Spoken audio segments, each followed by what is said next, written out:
The morning sun painted golden streaks across the streets of Barcelona's Gothic quarter as Nina Alvarez hurried through the narrow cobblestone paths. Her worn canvas bag bounced against her hip, filled with art supplies and lesson plans for the community center where she taught painting to underprivileged children.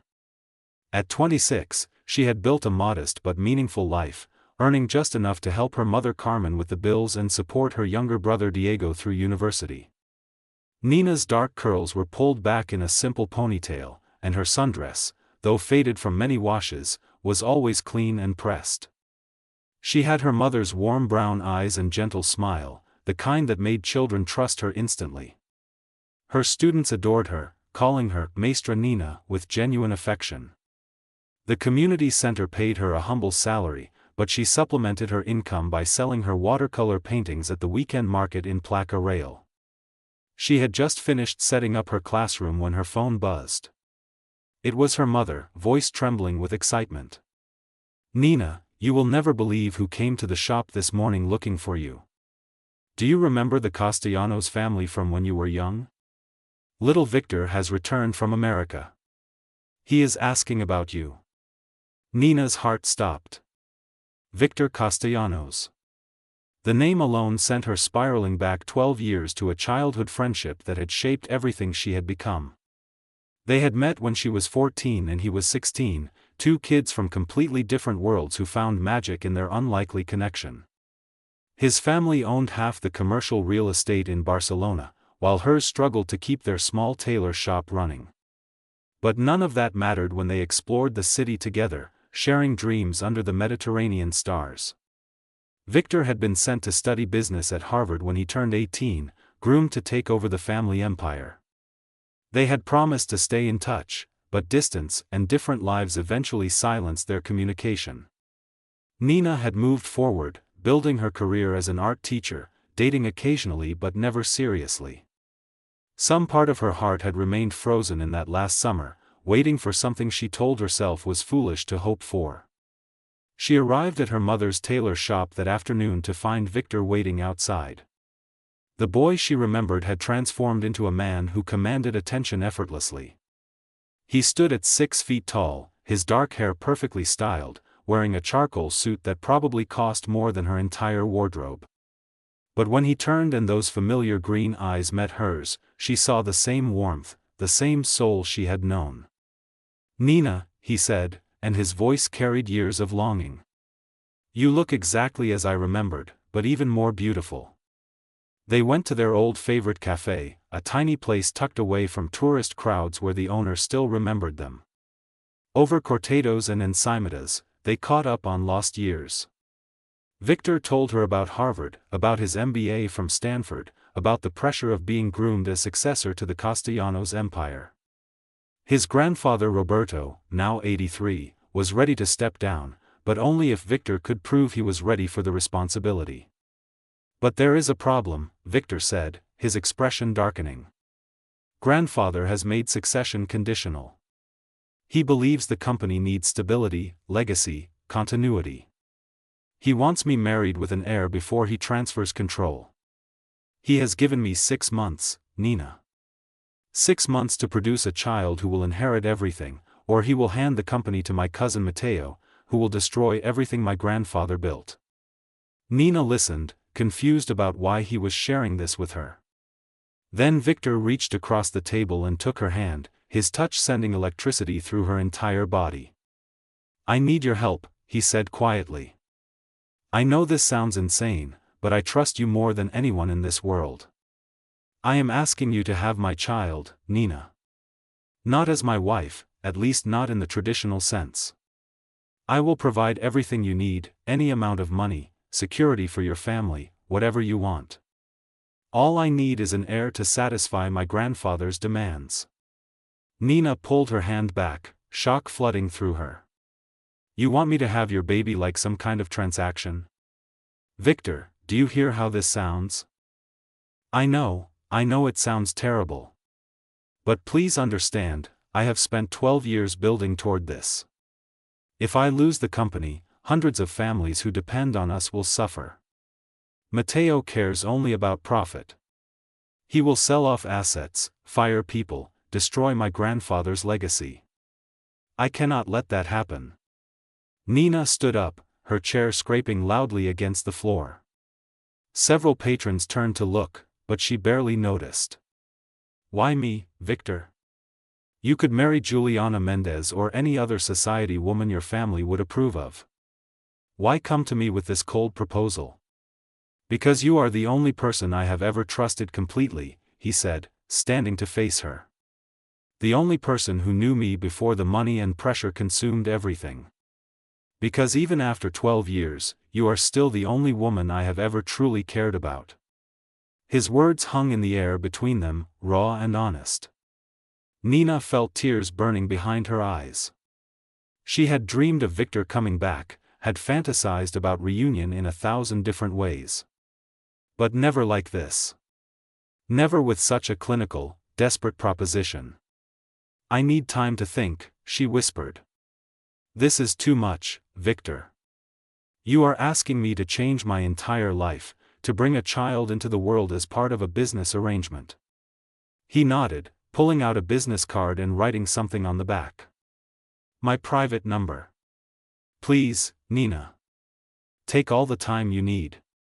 But know that if you say yes, I will make sure you and your family never want for anything again.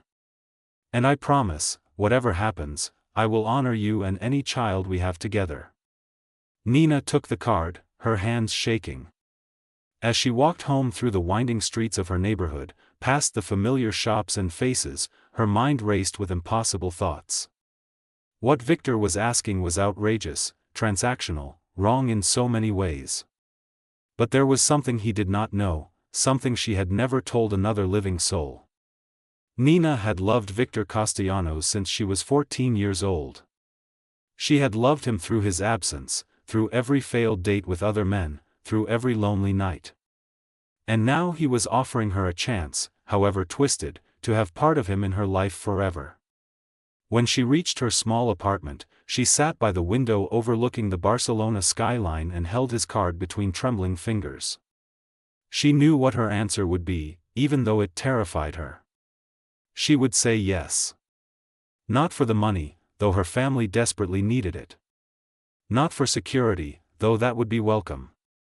She would say yes because she had made a promise to herself years ago. If Victor ever came back, if he ever needed her, she would be there. Even if it meant breaking her own heart in the process. Even if it meant accepting crumbs when she deserved the whole feast. Even if it meant bearing his child while knowing he might never love her the way she had always loved him. The sun set over Barcelona, painting the sky in shades of orange and purple, and Nina made her decision. Tomorrow, she would call him. Tomorrow, everything would change. For better or worse, she was about to tie her fate to Victor Castellanos in the most permanent way possible. And somewhere deep inside, beneath all the practical concerns and moral questions, a tiny flame of hope flickered. Maybe, just maybe, this strange beginning could lead to something real. Maybe the universe was giving them a second chance. Wrapped in the most unlikely package imaginable, Nina called Victor the next morning, her voice steady despite the butterflies rioting in her stomach. They met at his penthouse apartment in the upscale Ixample district, a sprawling space with floor-to-ceiling windows overlooking the entire city. The modern furniture and expensive art felt cold compared to the warm, cluttered comfort of her small apartment, but Nina tried not to let the wealth gap intimidate her. Victor greeted her at the door, dressed casually in dark jeans and a white linen shirt, somehow looking both more approachable and more devastatingly handsome than the day before. He had prepared coffee and pastries, though neither of them had much appetite for eating. They sat across from each other at his marble dining table, and Nina noticed his hands were shaking slightly as he poured the coffee. I will do it, she said simply, watching his face transform from anxiety to relief to something she could not quite identify. But I have conditions, Victor. This cannot be just a business arrangement where you hand me money and forget I exist. If I am going to bring a child into this world, I need to know you will be a real father, not just a name on a birth certificate. Victor leaned forward, his green eyes intense and serious. Nina, I promise you, I will be involved in every way. This child will know their father. I want to be present for everything, doctor appointments, ultrasounds, birth, all of it. And afterward, I want to be a real parent. Not some distant figure who shows up for birthdays. A real, hands-on father. There is something else, Nina continued, gathering her courage. My family cannot know the real reason behind this. My mother, my brother Diego, they have traditional values. If I tell them I am having a baby through some arrangement with you, it will break their hearts. We need to tell them we are together, that we reconnected and fell in love. Can you do that? Can you pretend, at least for them? Victor was quiet for a long moment, his expression unreadable. Then he said something that surprised her. What if we do not have to pretend completely? What if we actually try, Nina? Not just for appearances, but really try to build something together. We were friends once, best friends. Maybe we can find that again, and see where it leads. Nina felt her heart squeeze painfully. She wanted to believe him, wanted to think this could be real. But she had to protect herself. Let us take it one step at a time, she said carefully. For now, we tell everyone we are in a relationship. We spend time together, get to know each other again as adults. The rest, we will figure out as we go. They spent the next week crafting their story. Victor took Nina to dinner at elegant restaurants, bought her clothes suitable for the social events they would attend together, introduced her to his world slowly but deliberately. He was patient and attentive, remembering small details about her likes and dislikes, asking about her students, genuinely interested in her art. Nina found herself confused by how natural it felt. When Victor held her hand as they walked through Parc de la Ciudadela, when he laughed at her jokes, when he listened intently to her stories about the community center, it did not feel like pretending. It felt like coming home to something she had lost years ago. The announcement to their families came 2 weeks later. Nina brought Victor to her mother's tailor shop, where Carmen was working on a wedding dress for a client. Diego was there too, on break from his engineering classes at university. Nina had been nervous about their reaction, but her mother took one look at Victor and Nina standing together, saw how he looked at her daughter, and burst into tears of joy. I always hoped you two would find your way back to each other, Carmen said, embracing Victor like a long-lost son. Even when you left for America, I could see in Nina's eyes that her heart went with you. Now finally, you have returned for her. Diego was more skeptical, pulling Victor aside while Nina helped her mother with the dress. You hurt my sister once when you left, he said bluntly. She never admitted it, but I saw how much she changed that year. If you hurt her again, I do not care how much money your family has. I will make you regret it. Victor met the younger man's protective gaze steadily. I understand your concern, and you are right to worry. But I am not the careless boy who left for America anymore. Nina means everything to me, Diego. I intend to spend the rest of my life proving that to her and to you. Meeting Victor's family was far more complicated. His grandfather Roberto received them in the Grand Castellanos mansion in Pedralbes, a palatial estate that made Nina feel like she had stepped into a different century. The old man sat in a leather chair in his study, surrounded by portraits of stern-faced ancestors, his sharp blue eyes assessing Nina with uncomfortable intensity. So you are the girl my grandson has chosen, Roberto said, his voice gravelly with age but still commanding.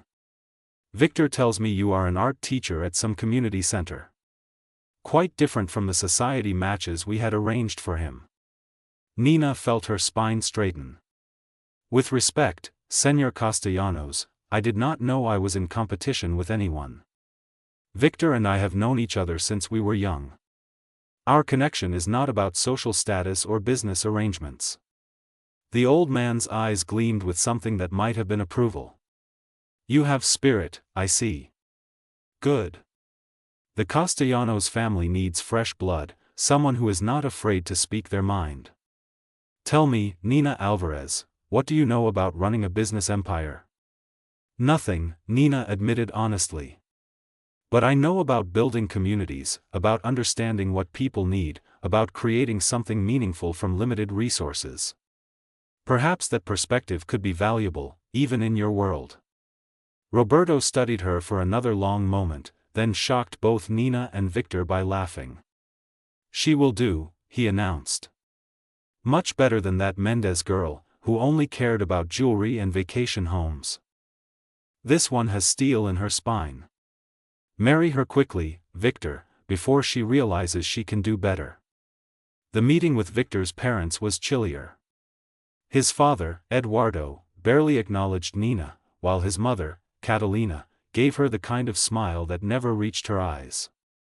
They made polite conversation over an uncomfortable dinner, but Nina could feel their judgment in every pause, every carefully neutral comment about her background.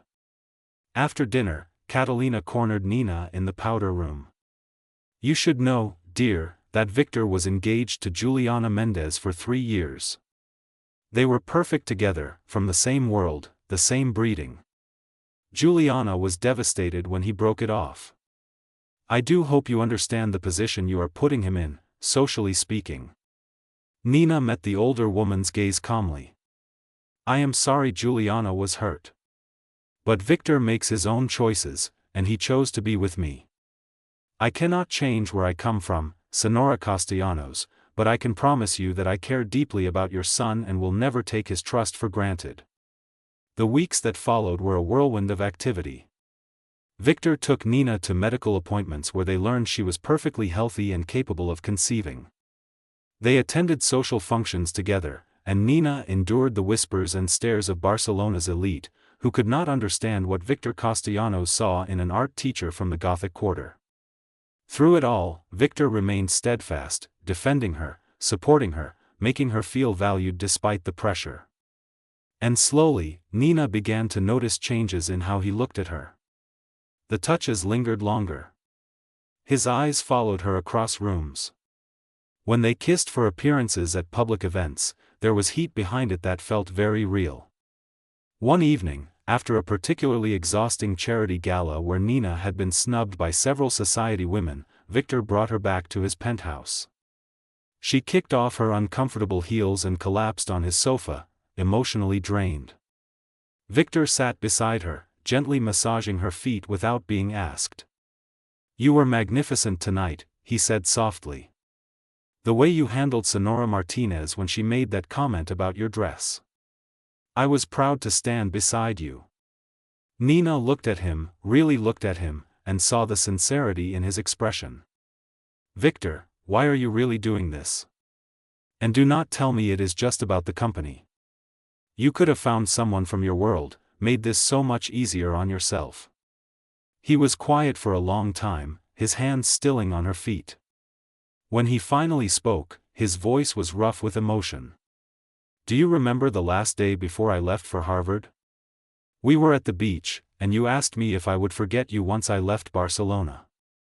"I remember," Nina whispered. "You promised you would not." "I kept that promise, Nina. I never forgot you. Not for a single day in 12 years. Every woman I dated, I compared to you. Every achievement, I wished I could share with you. When my grandfather gave me his ultimatum, you were the first person I thought of. Not because you were convenient, but because the idea of having a family with anyone else felt wrong. It had to be you." Nina felt tears sliding down her cheeks. "Then why make it sound like a business arrangement? Why not just tell me how you felt?" "Because I was terrified you would say no if I made it about feelings. I thought offering you security, money, practical benefits would be more persuasive than telling you I have been halfway in love with you since we were teenagers. I was afraid, Nina. Afraid that 12 years had changed things too much, that you did not feel the same way." Nina moved closer to him on the sofa, her heart pounding. "I said yes because I have loved you since I was 14 years old, Victor. I loved you through your absence, through every year you were gone. I would have said yes even if you offered me nothing but yourself." Victor cupped her face in his hands, and when he kissed her this time, there was no pretense, no audience, just raw honest emotion finally unleashed after years of denial. Nina melted into him, feeling all the walls she had built around her heart crumble completely. They made love that night with a tenderness and passion that came from years of longing finally released. And afterward, lying in Victor's arms, Nina allowed herself to believe that maybe this impossible situation could become something beautiful. Maybe the child they would create together would be born not from desperation, but from genuine love. 2 months later, Nina stood in her bathroom holding a pregnancy test, watching 2 pink lines appear. Her hands shook as she processed the reality. She was carrying Victor's baby. The arrangement that had started as a business proposition had become her entire world. When she told Victor, he lifted her off her feet and spun her around, his joy uncontainable and completely genuine. "We are going to be parents," he kept saying, kissing her face, her neck, her hands. "Nina, we are actually going to be parents." As they celebrated together, Nina felt the last of her doubts dissolve. This was real. They were building something authentic and lasting. The heir Victor's grandfather demanded would arrive, but not as a business solution. This child would be born from love, surrounded by family, and wanted beyond measure. But Nina could not shake the small voice in the back of her mind that whispered a warning. They still had not told Roberto or anyone else the whole truth about how this started. They were living in a beautiful bubble, but reality had a way of intruding. And when it did, she prayed their newfound happiness would be strong enough to survive it. The pregnancy brought changes neither of them expected. Nina had morning sickness that lasted well into the afternoon, and Victor became fiercely protective, rearranging his entire schedule to be home with her during the worst episodes.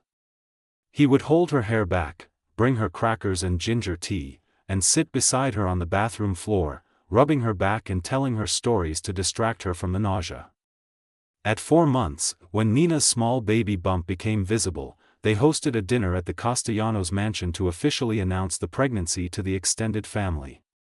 Carmen cried happy tears and immediately began planning knitting projects for her future grandchild. Diego gave Victor a firm handshake and a warning look that said he was watching. But it was Roberto's reaction that surprised everyone. The old man stood up from his chair, something he rarely did anymore, and walked slowly to where Nina sat. He placed his weathered hand gently on her stomach, his eyes misty with emotion. "This child will inherit an empire, but more importantly, they will inherit the strength of 2 worlds. The determination of the Castellanos and the heart of the Alvarez. You have given me hope for the future, Nina." "Thank you." Victor's mother, Catalina, remained distant but civil, though Nina noticed the older woman watching her with something that might have been grudging respect. Eduardo, Victor's father, was preoccupied with business concerns and barely engaged with the announcement. But the warmth from Roberto and Nina's own family more than compensated for the coolness from other quarters. The months that followed were among the happiest of Nina's life. Victor proved to be everything he had promised and more.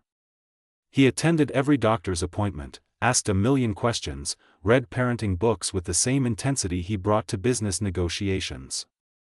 He converted one of his penthouse bedrooms into a nursery, but insisted Nina choose every detail, from the soft yellow paint to the handmade mobile she found at a local artisan market. They spent weekends at Nina's old neighborhood, where Victor rolled up his sleeves and helped paint a new mural at the community center. The children adored him, especially when he let them teach him their games and laughed at his own clumsiness. Nina watched him playing football with a group of 10-year-olds, his expensive watch forgotten, his designer shirt grass-stained, and felt her heart overflow with love, but their happiness existed in a fragile bubble that could not last forever. The crack appeared on a rainy Tuesday evening in Nina's 7th month. Victor was working late at the office, finalizing a major deal, when Nina received an unexpected visitor. Juliana Mendez stood at her door, perfectly groomed even in the rain, her designer umbrella dripping water onto the hallway floor. "We need to talk," Juliana said, her voice cold and controlled. "May I come in?" Nina hesitated, her protective instincts flaring, but curiosity won out. She stepped aside, letting the other woman into the cozy apartment she still maintained, even though she spent most nights at Victor's penthouse.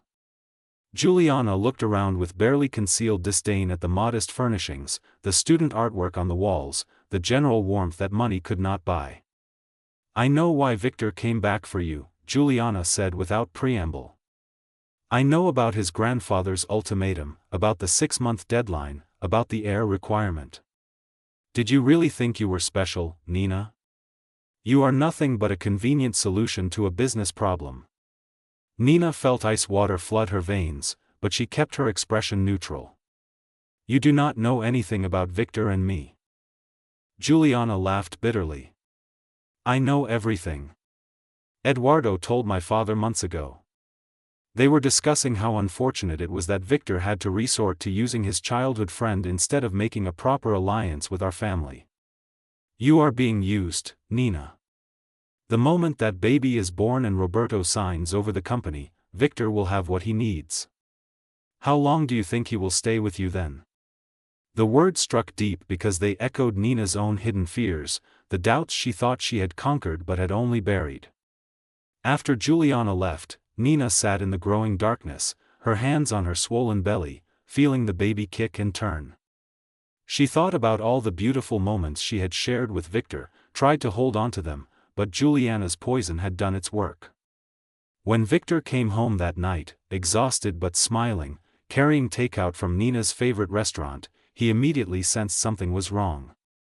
Nina sat on the sofa, her face pale, her eyes red from crying.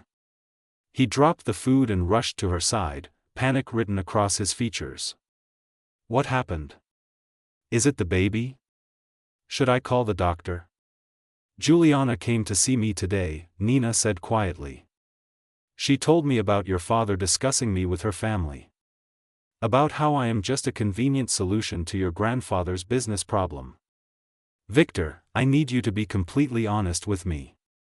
Am I just a means to an end? Once the baby is born and you have your heir, will you still want me?" Victor looked as if she had struck him.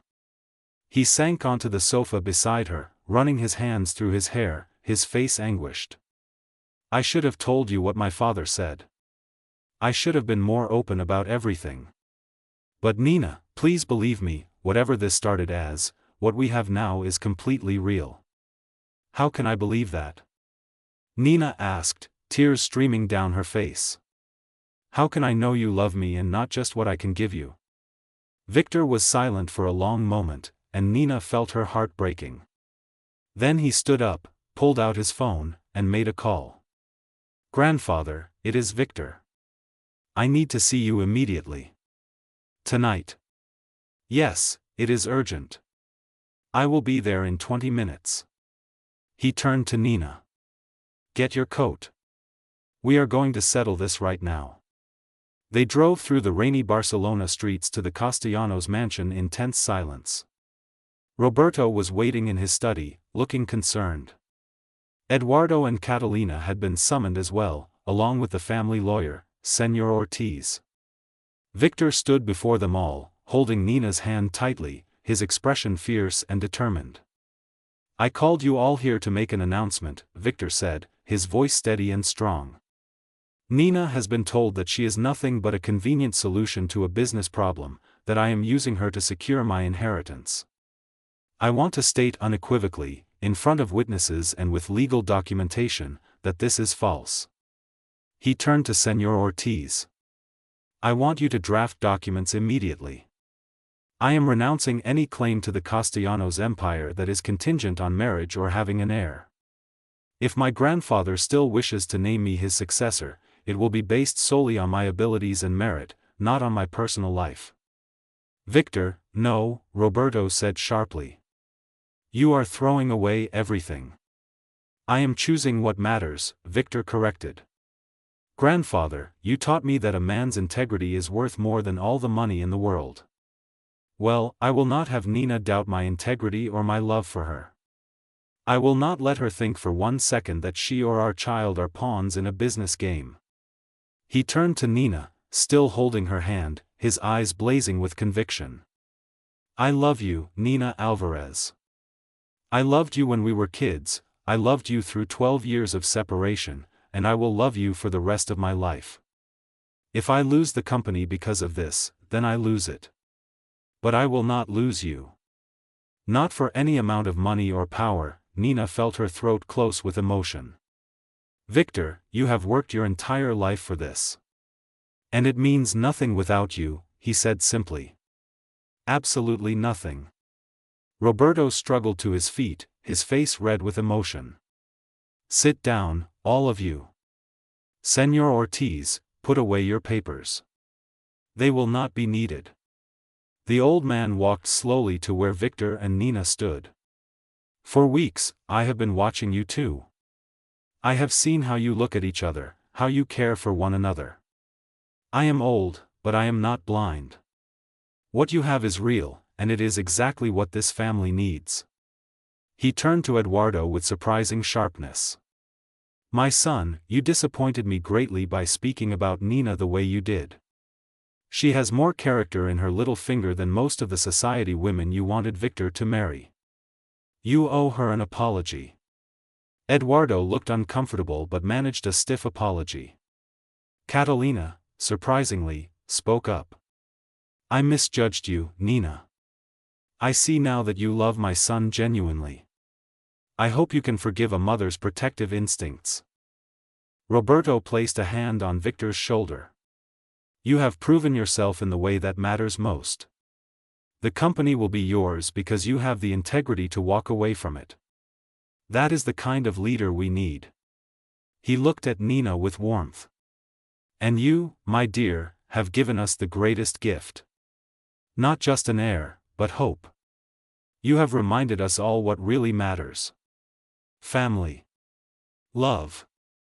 Legacy built on solid foundations, not just money and power. The baby chose that moment to kick strongly, and Nina gasped, placing her hand on her belly. Victor's hand joined hers immediately, his face transforming with wonder. Our daughter is telling us everything will be okay, he said softly. Wait, daughter? Carmen had arrived with Diego, summoned by Roberto's assistant. You know it is a girl? Victor smiled sheepishly. We found out last week but wanted to wait to tell everyone. Yes, we are having a daughter. We are naming her Sofia Carmen Castellanos Alvarez, after both our grandmothers. The room erupted in excited chatter. Carmen hugged Nina and Victor, crying happy tears. Diego shook Victor's hand with genuine warmth. Even Eduardo managed a smile. Roberto sat back in his chair, looking satisfied and at peace. 2 months later, Sofia was born on a bright spring morning. She had Victor's green eyes and Nina's dark curls, and she was perfect in every way. The delivery room was crowded with family as Roberto, Carmen, Diego, and even Catalina all waited anxiously for the first cry. When Victor held his daughter for the first time, tears streaming down his face, Nina saw the man he had truly become. Not the heir to an empire, but a father completely devoted to his family. He looked at Nina with such love and gratitude that she knew, without any doubt, that they had found something rare and precious. 6 months after Sofia's birth, Victor organized a surprise for Nina. He had purchased and renovated the community center where she taught, tripling its space, adding new classrooms, an art studio, and a small theater. The grand reopening featured a dedication plaque, the Nina Alvarez Center for Creative Arts and Community Development. But the biggest surprise came that evening. Victor had planned an intimate gathering at the beach where they had said goodbye 12 years earlier. As the sun set over the Mediterranean, painting the sky in brilliant oranges and purples, he got down on one knee. Nina Alvarez, I asked you once before to help me with a business problem. Today, I am asking you something completely different. Will you marry me, not because anyone expects it, not because of tradition or duty, but because I cannot imagine spending a single day of my life without you? Will you be my wife, my partner, my best friend for the rest of our lives? Nina looked at the man she had loved since childhood, now holding their sleeping daughter in one arm and a ring in his other hand. She thought about the journey they had taken, from desperate arrangement to genuine love, from doubt to absolute certainty. "Yes," she said, laughing and crying at the same time. "Yes, 1,000 times yes." The wedding took place 3 months later in the gardens of the Castellanos mansion, but it reflected both their worlds. Nina wore a dress her mother had sewn with love, combining traditional Spanish lace with modern elegance. The guest list included Barcelona's elite alongside Nina's students and their families, street artists alongside business executives. Father Miguel from Nina's childhood parish performed the ceremony, speaking about love that transcends boundaries and builds bridges between worlds. Roberto gave a toast that brought everyone to tears. "I built an empire," he said, his voice strong despite his age. "But Victor and Nina are building something more valuable. A family founded on love, respect, and genuine partnership. They have shown us that the best legacies are not measured in money, but in the lives we touch and the love we share." 5 years later, Nina stood in her art studio, which Victor had built for her on the grounds of their family home, a beautiful villa that blended modern luxury with warm, lived-in comfort. Sofia was starting school, and they had welcomed twin boys, Marco and Lucas, who were currently napping under Carmen's watchful eye. The community center thrived, serving thousands of children each year. Victor had transformed the Castellanos company, implementing programs that supported affordable housing and community development, bringing Nina's values into the business world. As Nina painted, capturing the Barcelona skyline in watercolors, she reflected on how far they had come.